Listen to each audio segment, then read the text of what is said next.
هكذا احتفل الأمير الحسين برأس السنة مع زوجته الأميرة رجوة وابنته الأميرة إيمانة.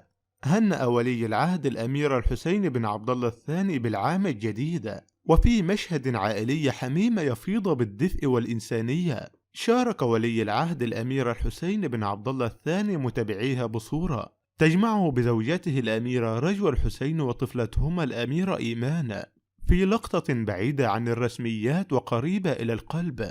صورة لم تكن مجرد تهنئة بالعام الجديد، بل هي رسالة صادقة تعكس القيم التي يحرص ولي العهد على ترسيخها، وفي مقدمتها الأسرة والاستقرار والسلام الداخلي.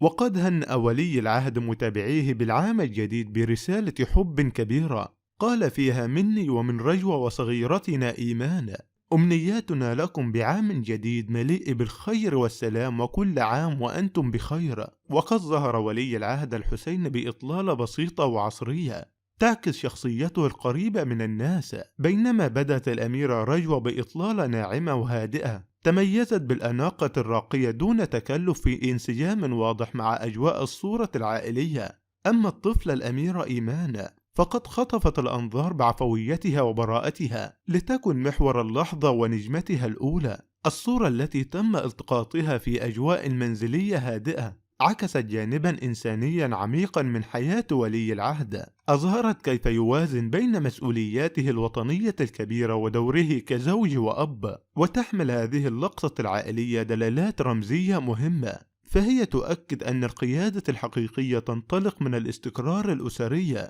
ومع بداية عام جديد جاءت صورة ولي العهد الحسين بن عبد الله والأميرة رجوة كرسالة أمل وطمأنينة، تؤكد أن خلف الألقاب والمناصب قلوبا تنبض بالحب